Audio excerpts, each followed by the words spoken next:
Hello, good morning, and welcome to our coverage of the Israel-Hamas war. I'm Humanitarian. Coming up on the program today, Hamas says it seeks to extend the current 4-day pause in fighting with Israel, even as the group releases videos set to show hostages handed to the Red Cross. Family, loved ones celebrate homecoming of prisoners released under Truce deal. Plus, United Nations on track to deliver the biggest aid shipment in over a month to northern Gaza.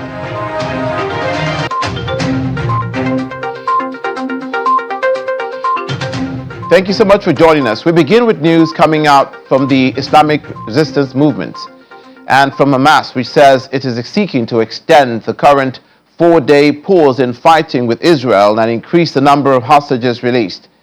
Video released by Hamas shows hostages being taken into Red Cross vehicles.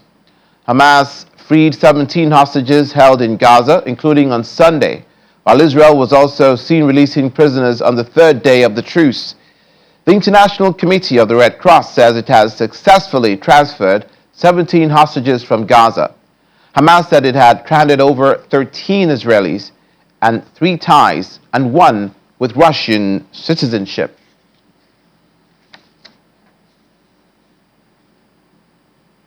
Emotional reunions took place in Israel as hostages who were held by Hamas in Gaza for weeks returned home to reunite with their families and loved ones. A mother and her daughter, who were abducted by Hamas terrorists on October the 7th, fell into the arms of their family, who waited for them at the Sheba Medical Center in Ramat Gan. They were freed on Saturday night on the second day of the pause between Israel and Hamas, which saw the release of 13 Israeli hostages and 4 foreign nationals.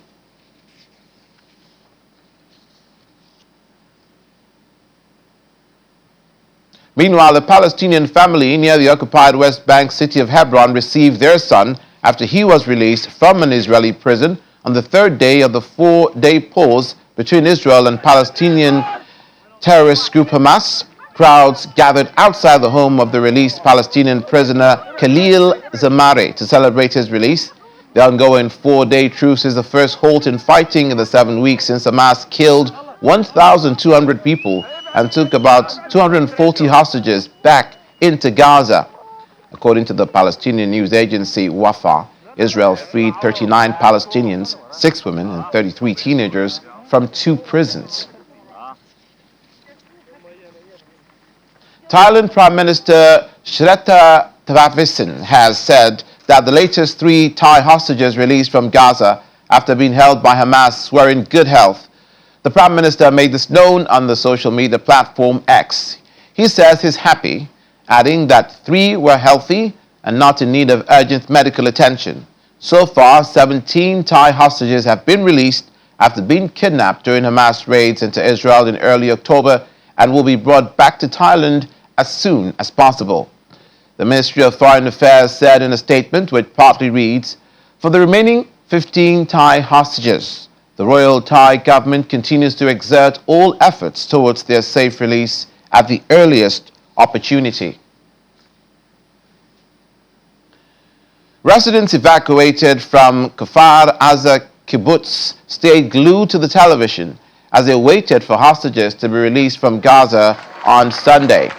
People cheered and hugged at the gathering, but remained worried about the hostages that were still trapped in Gaza. The feelings are mixed. On one hand, we're so happy about our families coming back, and in the other hand, we're feeling also sad about the people that left behind, and we're praying that they will come back too as soon as possible. Families Goldstein and Brodach, both of them are neighbors, our neighbors, and I recognize them immediately. The mom Chen, the children, we're very excited they're here. I couldn't stop crying seeing them because it was very real. They were hostages. They've been through so much and now they're home. The feeling is unbelievable. I can't even describe this in words. The moment we saw them, we just yelling from exciting and clapping and very some of us crying because it's very emotional moment for us to see them back home, hopefully safe and well. It's so exciting to see that some of our people is coming back, the little kids. But on the other side, on the other hand, it's very sad that we know we have another 10 people that stay on Gaza, and we don't know what will happen with them, when they will come back. I saw Abigail. She is the best friend of my granddaughter. I saw Tal and Gal that are the best friend of my grandson Yarden. I saw their mother, Chen, Hagar. It was so exciting to see that they look that they are okay. Now let's talk to Ambassador Joseph Ayalogu, Nigeria's former ambassador to Switzerland and the United Nations in Geneva.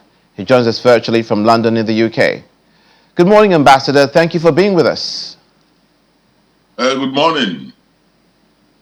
It was with a great deal of gratitude, but some ambivalence and melancholy that I took the news of the release of the hostages. Gratitude because the hostages are released and there's a pause of the fighting between Israel and Hamas in Gaza, which is good for the Palestinians who are innocent in this regard, and the Israelis. Ambivalence and melancholy because this is the last day of the pause in fighting, the fourth day, and there are still over 200 hostages that will remain in captivity should the cease pause not continue and should the rest of the hostages be held by Hamas.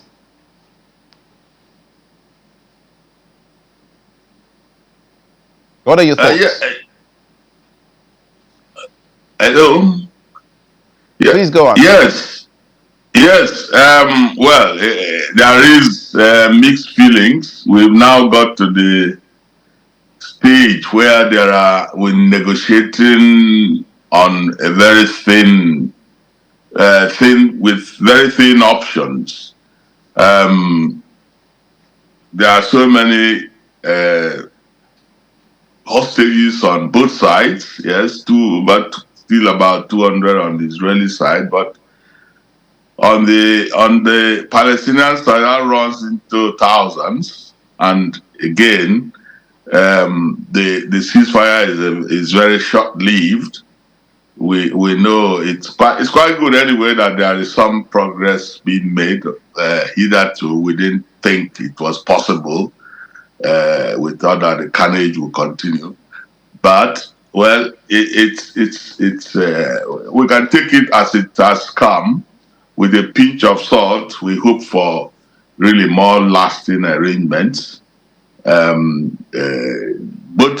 to the end of the crisis and to the end of the solution, or the peaceful resolution of the solution that is of the problem between Israel and Palestine, the coexistence issue. Ambassador, you said there were hostages on both sides. I thought there was hostages on just the Hamas side. And the prisoners taken by Israel over the number of years are prisoners and not hostages. They were never taken in the manner that Hamas did on October the 7th. Well, yes, but definitely it's the fact that there has been Palestinians in Israeli prisons for quite a long time is one of the issues that had rankled the Hamas, that led them to perhaps doing what they are doing. So we can now call them, it's what's in a name, it's hostages, they are prisoners, but definitely the Palestinians don't want theirs to be held in Israeli prisons. That's why I call them now hostages too, because you can see a quid pro quo. Some hostages, Palestinian hostages, released, while some Israeli hostages also released. Do you have what's your impression, therefore, of the situation with the Palestinians in Israeli prisons? You are terming them as hostages. Israel has, in many cases, indicated that some of these people that were taken, some of them even minors, were being used by Hamas to conduct terrorist attacks in Israel. That's why these men, and some of them children, and some of them relatives, and people who are suspected of terrorist activity, were arrested by Israel in many cases over a number of years. Are you saying that these arrests by Israel, for which some of them were tried and sentenced to years in prison, in Israeli prisons, was a situation of hostage taking by Israel? Well, it wouldn't be surprising if the Palestinians see them as hostages, because the Palestinians query the authority of Israel to seize their nationals and try them on courts that they are not that's away from their jurisdiction. So that's it's definitely not a happy situation for Israelis, for Palestine to have so many of their people in Israeli prisons. Quite a number of them, as you said, are minors and so on. So these are all, I just put it as an issue that still rankles in the minds of Palestinians. And we will not put it beyond one of the push factors for the continuation of the feeling of hostility on both sides. Prime Minister Benjamin Netanyahu says that with the end of the initial 4-day pause between Israel and Hamas, if Hamas were to release 10 hostages a day, there will be more days added to that number of pauses in the conflict between both sides. How do you view the agreements, this understanding between both sides for the release of the hostages and the pause of fighting, in terms of the agenda of the Israelis and the agenda of Hamas? Do you think it gives any of them the upper hand? It doesn't feel like victory for the Israelis because of the situation that still exists, but it does feel like some sort of progress. But for Hamas, if they do release all the hostages, then they have no bargaining chips left. Then what's going to stop Israel from bombing to kingdom come the tunnels where Hamas exists? Well, that's why this situation is quite interesting. Well, let me say dicey, conflicting. The current exchange of hostages or prisoners is a temporary situation, we know. Because the issue at the back of the minds of Israel is to make sure that there is no more threat from Hamas. And their own solution to it is, a military solution, perhaps to decimate Hamas. Of course, they've tried it, but they know that they are really handicapped, because to pursue that to its conclusion would mean that they put in the lives of about over 200 Israelis in danger, and it's not in Israelis policy to accept that any one person should die or should be held to die in a foreign in the hands of an enemy.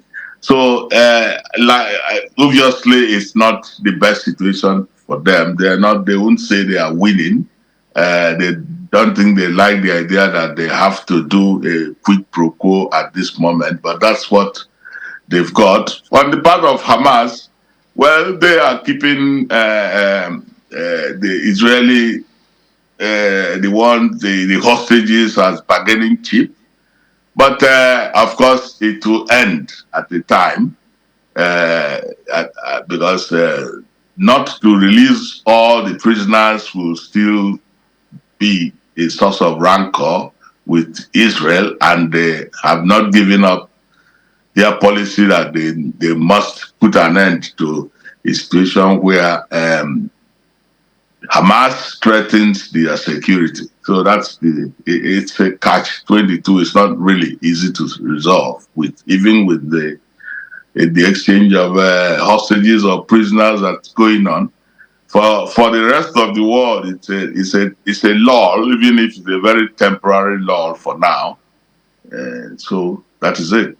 Indeed, catch-22 is a perfect description of what's happening right now between both sides. We must mention as well that Hamas are not the only ones holding the hostages in Gaza. They've admitted as much, and that Islamic Jihad and maybe some other factions, the PFLP, are possibly holding some hostages, and even the Israeli soldier, the female soldier that was released as per the four that were initially released,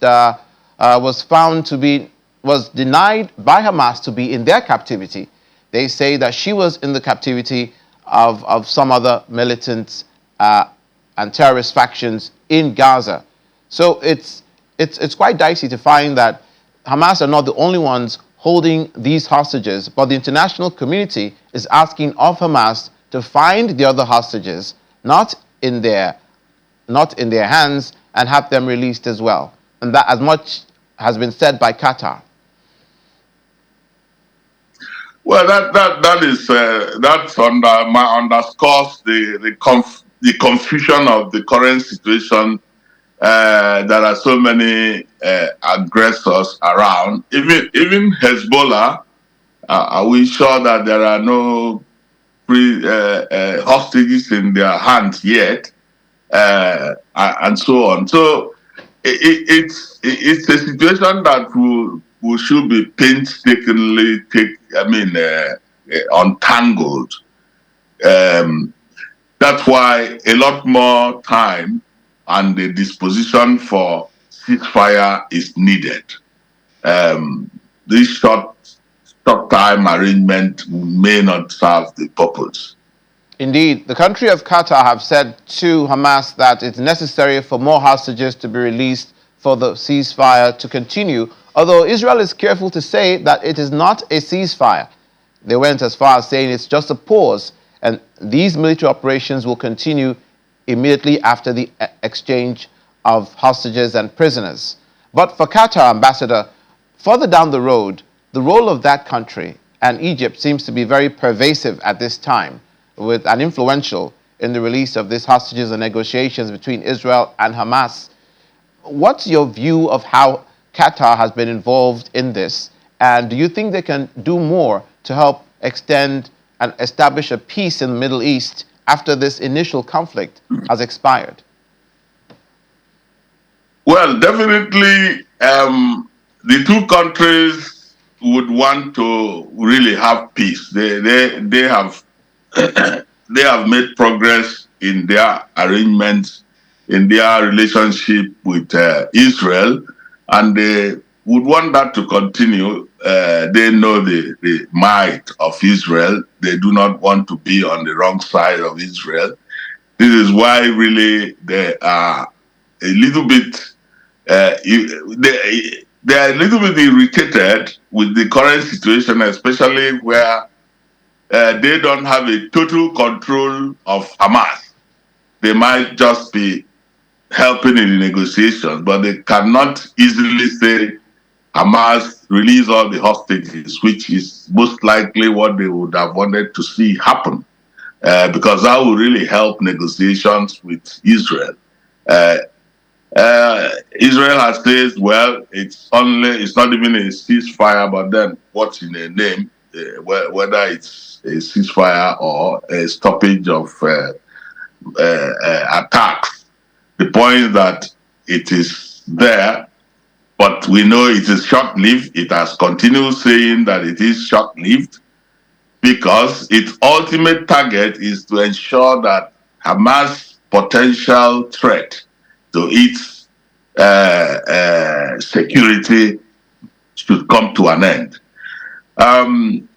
Meanwhile, Egypt and Qatar would continue putting all the efforts they can to see to the de-escalation of the crisis and potentially see an end to it all. But I think that there will be the international community, including Egypt and Qatar, must get back to the root of the problem and really work hard at resolving the issues of sovereignty, the issues of territoriality between Palestine and Israel. That's actually at the core of the problem. And if it is not resolved, unless Israel can successfully decimate Palestine or Hamas, which we can be sure of, we don't even want to think about that. Then there has to be a negotiated arrangement at the end of the day, and it's better to do that right away and not wait till we've had so many casualties on both sides before we do that. Yes, indeed. Qatar, amongst other countries in the Middle East, were amongst those, including Jordan, Iraq, Iran, Syria, that condemned the October 7 terrorist attack, but were very strong in their words in also attributing blame to Israel for creating the conditions for Hamas to conduct those attacks. Is there unity amongst the Arab nations in the Middle East, do you think? Or are some just paying lip service to see what will happen at the end of the day, how Hamas will conduct itself to extricate itself from a position where Israel annihilates them and continues to go after them until there's no last man standing? And also, Ambassador, there's a little chess piece in the chessboard game of the Middle East concerning Hamas and Israel. A man called Ismail Haniyeh. He is obviously you know him as the one of the influential leaders of Hamas, called at times their political leader. He's been harbored by Qatar. And obviously he went there because many attempts have been made on his life by Israel, and that was only possibly the safest haven for him to be, and he's there right now. So how neutral is Qatar in this regard? Well, Qatar's position is quite ambivalent. Their natural ally would be Palestine, and by that extending that, you could say also Hamas.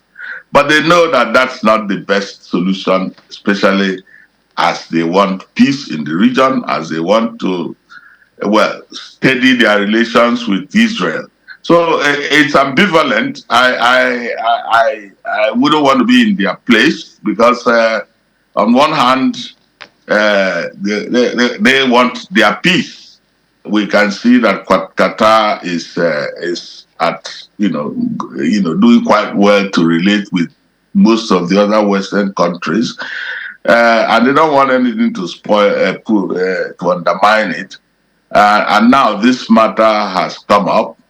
They don't want to leave Hamas and Palestine entirely on their own, because then that would it wouldn't be augur well for Arab solidarity.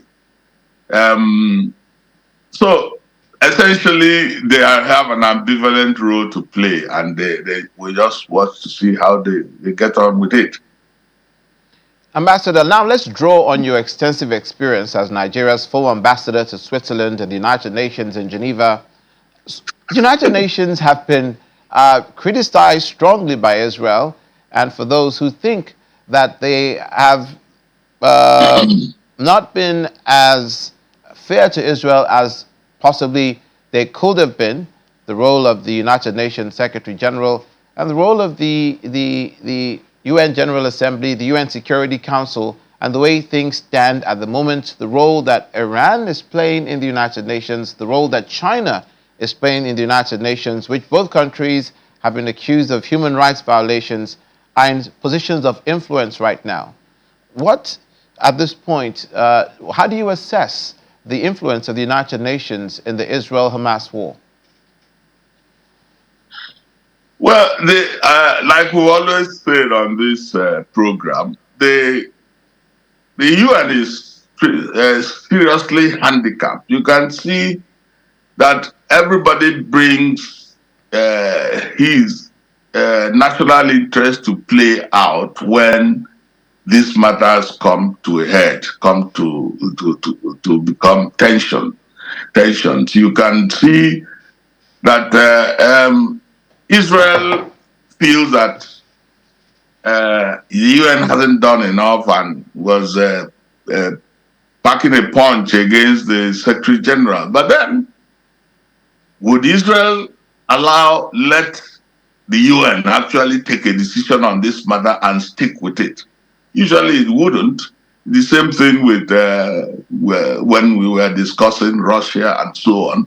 So I would say that it is the same problem that the UN has. It doesn't have the punch, or the power to restrain forces that seem to want to do things their own way without regard to the possibility that they to be restrained by the UN structures. So that is what is happening. Anytime Israel finds that it's not getting its own way, it will definitely take a bite at any of the country, whether it's the individual country or any multilateral entity that says that they can't have their way, especially with the current situation where humanitarian issues are really very strictly undermined. The people are being killed and so on, and they just feel justification for their action, and then they make sure that they stick to it. So, to your question, I think the UN is still as handicapped as it has always been over these tendencies, tendencies that cause insecurity at the global or regional levels. But why would you agree that the United Nations has had a history over decades of being pro-Palestine and anti-Israel, to use possibly harsh words, but many resolutions are adopted against Israel in support of Palestine in many of the citizens of the United Nations? Well, you can see that Palestine appears to be the underdog in this matter. They had been pushed out from their region or their areas of existence after the Balfour Declaration since 1948, and they have in their they've had to face a very strong opponent in Israel. So it's not surprising that certain decisions, declaration, especially when they relate to incursion into the Palestinian areas, like this issue of settlement by Israel, which is at the center of tensions. Anyway, that's what makes it look like it's pro Palestine, but I think it's just not so. It's largely an attempt to let Israel understand that there are certain things it cannot do that it is doing, especially with regards to issues of settlement and control of Palestinian lives and so on. So that's what I would say. I wouldn't say that the UN has been pro Israel, even though Israel might think so, but it wouldn't be fair to say so. And we'll leave it there. And we thank you so much, Ambassador, for your insights and views this morning. Ambassador Joseph Ayalogu, Nigeria's former ambassador to Switzerland and the United Nations in Geneva, who joined us from London. Many thanks, sir. Thank you. Still ahead, hundreds protest in Barcelona in solidarity with Palestinians. We'll have that story and more after the break. Please stay with us.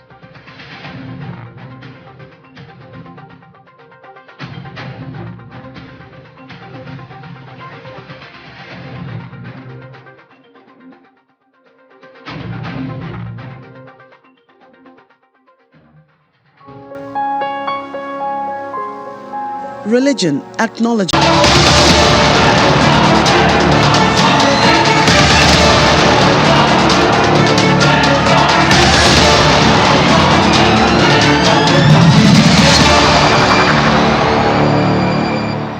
Welcome back.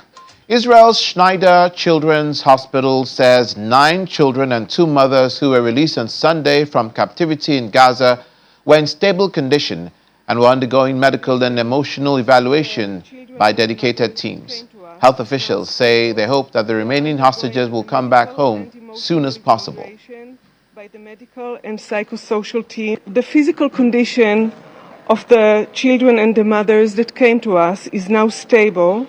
They are undergoing a medical and emotional evaluation by the medical and psychosocial team of the Schneider Children's Hospital.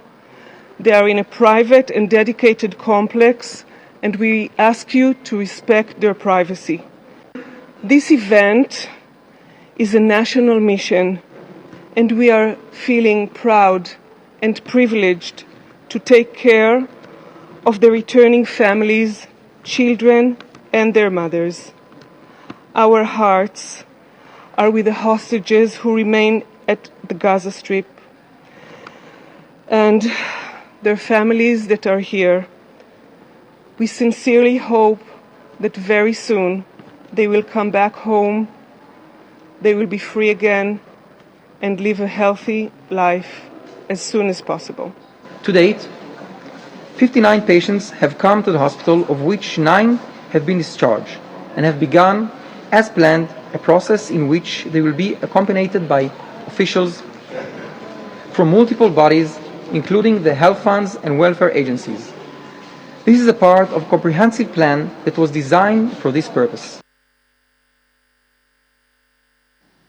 A UN official who took part in an humanitarian aid convoy to northern Gaza says aid groups were on track to deliver the biggest aid shipment in over a month. Before the 4-day truce between Israel and Hamas got underway on Friday, UN agencies had voiced fears for disease and dehydration in the north, which had been cut off from outside aid for weeks in a siege within a siege. The UN said previously it could not get safe passage, and medical groups who remained active, like the International Red Cross, came under fire there. People are so desperate, right? You can see in adults' eyes they haven't eaten for a while. You can see that children are getting thinner and they haven't eaten for a while. And yet we're able to get to the hospitals, we're able to do the delivery, and then there's just this immense relief. Literally, some people, as they get water, start drinking the water immediately. They're not waiting to take it home. They, of course, will take some home, but it's just drinking water. They are thirsty. They've been thirsty for days. And that has been UNICEF's great fear. This is going to spill into waterborne diseases. From a UNICEF point of view, it was trucks and trucks of medical supplies, talking to doctors, getting a sense of what they need. Again, you see the relief in their face. Emergency kits, kids for midwives, IV solutions, saline solutions, multivitamins for children. 3 things people keep asking for, is, well, food and water, 1, medicines, and for the war to end. I had a person say that to me, are you here to end the war? Are you here to end the war? And what to say? No, your life is being decided elsewhere. We're here to stop the bleeding. It's appalling what people have been through. You know, the landscape is just littered with destroyed buildings and smashed concrete and ripped metal, and the people have lost that critical access to food and water. That's what deliveries like this are doing. That's why they're so important.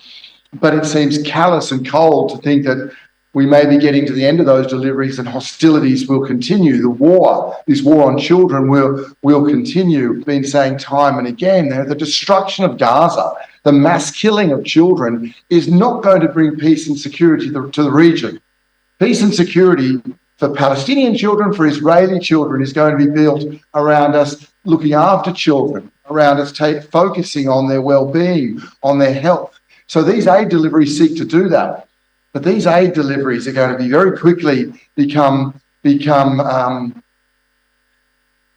these aid deliveries are going to very quickly fade into the memory if we don't get more and more up every single day. And that is going to require a continuation of the pause. And I really hope, and the United Nations really hopes, turning it into a lasting ceasefire, because people are so terrified that this pause won't be continued. We saw those people who just did not want to leave their homes leaving. I saw grandmothers carrying children pushing grandmothers in wheelchairs through the dust, families taking what they could take. Now, joining us is Dr. Ambrose Igboke, Chairman, Guild of Public Affairs Analysts, Enugu State Chapter. Dr. Igboke, welcome to the program. Thank you for being with us. Good morning, Olumide. Good to see you back. Good to be back. Thank you. Now, 13 hostages were released on Friday, a further 13, I believe, on Saturday night, and 14 yesterday. Today should form the last number to make it 50 of Israeli hostages released by Hamas, but that is still a far cry from the rest of the hostages that are still held by Hamas in Israel. What's your initial view of this arrangement between Israel and Hamas? The first thing that came to my mind was, I remember when the war first started, the issue of the language was used that Israel was using disproportionate force on the Hamas, and that the casualties on the Israeli side compared to the casualty in the Palestinian side was so much, and that Israel was using a disproportionate force. And that there were some people also said that Palestinians' life matter, the way Israelis' lives matter too. So when this exchange came, and I was seeing the disparity and the number of hostages going to release, Israel is going to release up to 130-something hostages, Palestinian hostages, while Palestinians are releasing 50. So the question that came to me naturally was, are the lives not equal anymore? Why are the Israelis having almost 3 times the number released to the Palestinians, and the Palestinians are having 3 times less the number the Israelis are releasing? So that shows the narrative when it comes to propaganda, that when you say Israelis, one Israeli life matter the same way we want Palestinian life matter, it should be across board, and not when we cherry pick all those things. So those are for propaganda and for war. Then, when it comes to the issue of prisoner exchange, we have hostage exchange. I have always maintained that this war was first of all needless in the first place. It was a provoked act. But some people, I think for political correctness around the world, are looking at the response of the Israelis rather than the provocation by the Hamas. So it was a needless war because it was a time of peace. When people say Israel is occupying Palestine and Palestine, but it's not true. Historically, even both Israel and Palestinians are not even the owners of that land. When we even go to historically, we see that the progenitors of Israel came from a place, from that place, and they said they came to a land that they showed Abraham. So we can all see that these are claims and counterclaims. The aboriginal owners are not even there.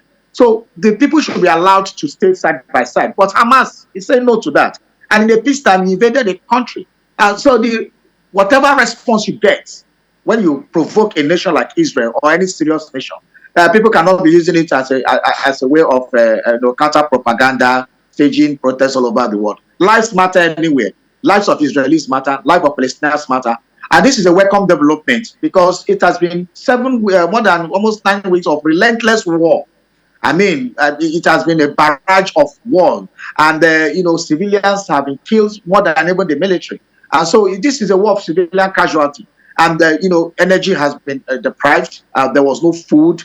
Medical care has been, at straight end. So it is virtually a war that was uncalled for and has claimed so many lives. So this is a welcome development. First of all, allowing aid to enter, and then this prisoners exchange.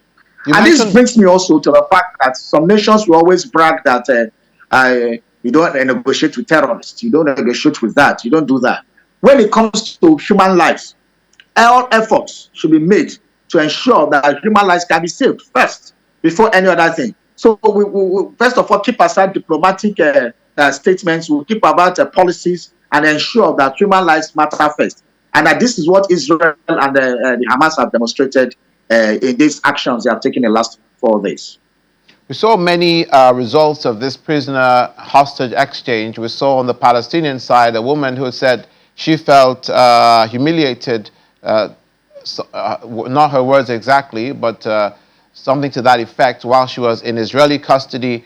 We saw the cases of the 4-year-old Israeli child whose mother and father were killed in that attack, Israeli-American. We saw the case of the 84-year-old woman who is now in critical condition. Israel says she wasn't treated properly medically, and therefore she may have to be in ICU for a while. We saw cases of the other Israelis who have now been liberated and who have not been released. For the end game of Hamas, as you see them release these hostages, do you think that it'll serve their purposes if they don't come to a proper surrender to Israel, which Israel has demanded, for instance, for the war to end? Gilad Erdan, the United Nations Israeli ambassador to the United Nations, said that the war can end right now today if Hamas lays down its arms and hands over those principal actors in the October 7 massacre. Will that be a way forward for Hamas? Because Israel is saying after this pause, it's going to be back to business as usual and the barrage will continue. Well, Hamas does not want peace in the south and in the Middle East. That is clear from all the actions. They don't want peace. So when there's peace between Israelis and Palestinians in the Gaza and the West Bank, Hamas will not be happy. Hamas will be out of business. Hamas will cease to have the funding they have. They will cease to have the influence they exert over that region. So Hamas does not want the war to end, and that's why Hamas has engaged in using hostages. I mean, Israel has been accusing Hamas of using civilians as hostages for many years now. But somehow, somewhere, I mean, the United Nations seem to turn an eye on that. And when Israel now insists that they are bombing the hospitals and schools because those are Hamas, command posts and the positions under tunnels built in schools and hospitals, and you are telling Israel not to go there. So this is a very, very, contradictory war in the sense that we are asking somebody not to bomb schools and hospitals. Meanwhile, on the other hand, you are allowing people to have their own military command in hospitals and schools. So, this has been the trademark of Hamas over the years. Hamas does not want peace in the Middle East. It doesn't. So, for United Nations, representative to say that, I think it's just having too much euphoria in what is happening. Because Hamas, what some people have alluded to the fact that why did Hamas struck on October 7 was because, there was Riyadh and Tel Aviv and Israel trying to establish diplomatic missions and one other country in the Middle East, Jordan, I think. And so they don't want that to happen. So to slow down the process or don't make it not go on, some people have alluded to the fact that is why Hamas had to strike. And truly, they have really gotten what they want because the deal has been stalled.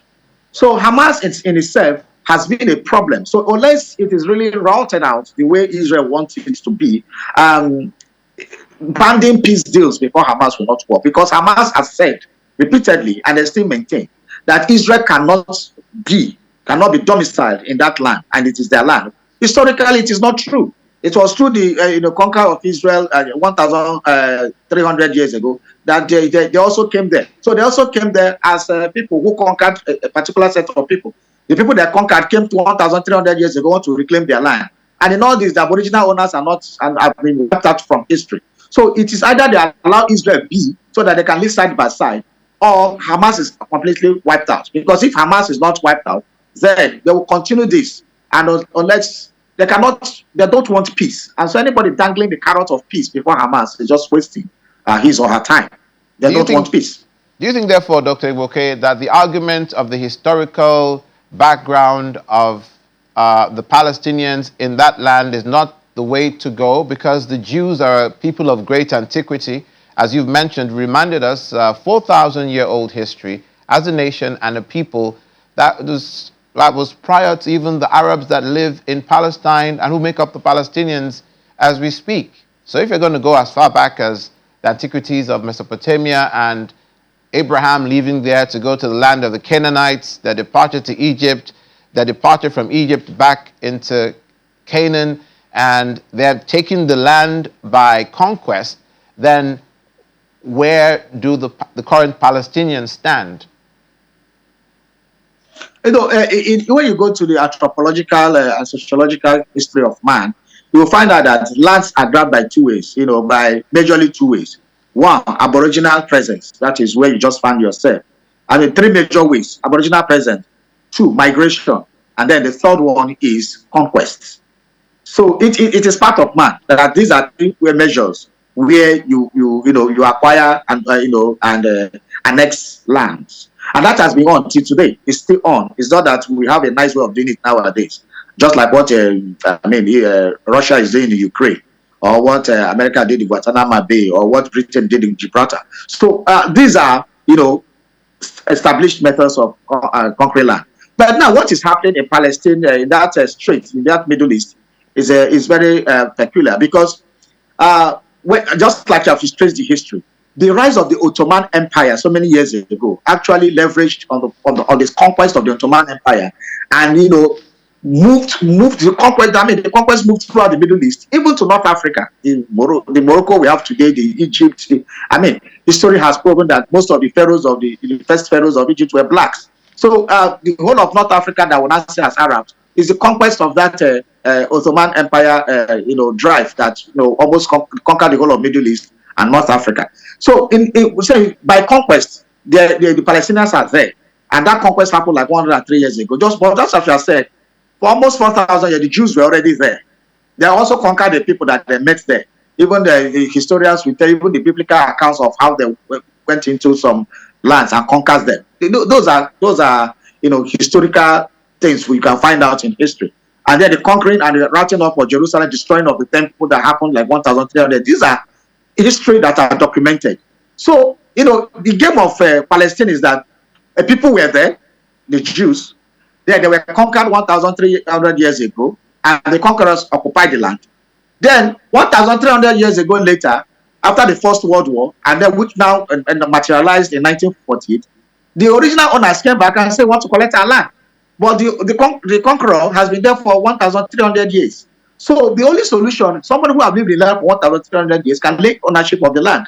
So the best solution will be the past owners, the present conquerors. You have to find a way of living together, because you cannot say, just like Hamas is saying, that Israel cannot stay in that land anymore, that they are occupiers. When I hear that Israelis are occupiers, I laugh. How can you call the original owners occupiers? So there must be, a balancing, and that is what United Nations have been proposing: two-state solution. Yes. Unless those two-state solutions, we yes. cannot go forward with this matter. It's not a religious war. Indeed, we'll have to leave it there. We'll have to leave it there. Sorry. War for survival. Yes, Dr. Igboke, thank you so much. The two-state solution you just mentioned now is what you just also alluded to, that possibly Hamas do not want that to happen, and they have expressed as much, that they want the total annihilation of Israel from the land. But that's a story for another day, and we thank you for your contribution today. Dr. Ambrose Igboke, Chairman, Guild of Public Affairs Analysts, Enugu State Chapter. Thank you for being with us today. Thank you very much for having me on the show this morning. Still to come on the program, grandfather of 4-year-old Israeli Abigail thanks U.S. President Joe Biden for his role in getting her release after more than 50 days in Hamas captivity. Details in a moment. Please stay with us.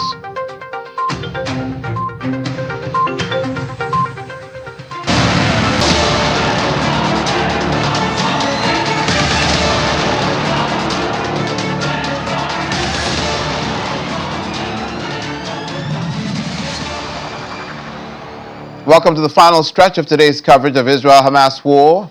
Hundreds of protesters gathered in Barcelona to show their support for Palestinians and demand a 4-day truce be extended. The pause is the first halt in fighting since Hamas terrorists rampaged through southern Israel on October the 7th, resulting in the loss of about 1,400 lives. In response to that attack, Israel has vowed to destroy Hamas, who run Gaza, raining bombs and shells on the enclave and mounting a ground offensive in the north. According to Palestinian health authorities, some 14,800 people, roughly 40% of them children, have been killed so far.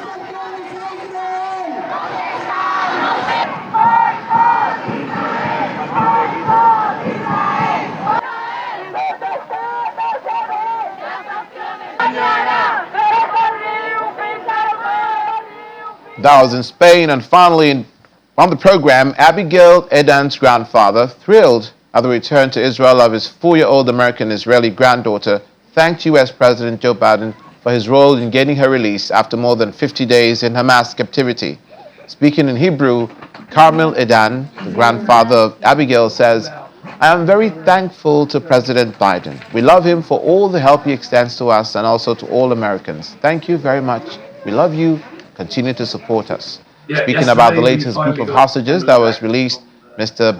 President said Abigail had witnessed her parents being killed and had been held since then, adding that she's been through terrible trauma. From my face and body. Yeah, yesterday we finally got Emily back from the hands of the Gazan terrorists. She's lost a lot of weight from her face and body. But generally doing better than we expected. We're still fighting and want Raya Rotem, Yaya's sister, Hilal's mother. We want her back. As they promised, they wouldn't release children without their mothers, but they did. We're in the hospital.